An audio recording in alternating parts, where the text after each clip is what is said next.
SK Hindi stories. जय श्री कृष्ण। भगवान श्री कृष्ण और सुदामा की मित्रता भारतीय पौराणिक कथाओं में से एक अत्यंत मार्मिक और प्रेरणादायक कथा है। ये कथा भागवत पुराण में वर्णित है। कृष्ण और सुदामा बचपन के मित्र थे और गुरुकुल में गुरु संदीपनी के आश्रम में साथ पढ़ते थे। कृष्ण जहाँ एक राजकुमार थे, वहीं सुदामा एक गरीब ब्राह्मण परिवार से आते थे। बावजूद इसके उनकी मित्रता बहुत गहरी थी। समय बीतता गया और कृष्ण द्वारका के राजा बन गए, वहीं सुदामा गरीबी में जीवन बिता रहे थे। सुदामा के परिवार के पास खाने के लिए भी मुश्किल से साधन थे। फिर भी सुदामा ने कभी भी अपने मित्र कृष्ण से मदद मांगने की नहीं सोची। एक दिन सुदामा की पत्नी ने उनसे कहा कि उन्हें अपने पुराने मित्र कृष्ण से मिलकर मदद मांगनी चाहिए। सुदामा ने संकोच करते हुए शुरुआत में मना कर दिया, लेकिन बच्चों को भूखा देख और पत्नी के बार बार मनाने पर उन्होंने कृष्ण से मिलने के लिए हाँ कर दी और अपने मित्र के लिए एक छोटी सी पोटली में चिवड़ा लेकर द्वारका जाने का निश्चय किया।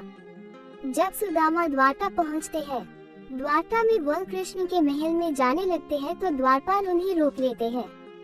तब सुदामा द्वारपाल से कहते हैं कि कृष्ण उनके बचपन के मित्र हैं, लेकिन द्वारपाल सुदामा की स्थिति देख उन पर हंसने लग जाते हैं, क्योंकि सुदामा के वस्त्र फटे हुए थे और न उनके पैरों में सही से चप्पल भी न थी।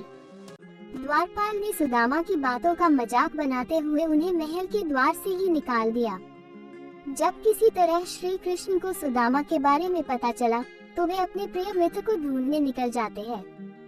जब सुदामा कृष्ण के सामने आते हैं तो वे उन्हें अपने हृदय से लगा लेते हैं और स्नेहपूर्ण अपने महल में सुदामा का स्वागत करते हैं। श्री कृष्ण सुदामा के पैरों से कांटे निकालते हैं और उनके पैरों को धोते हैं।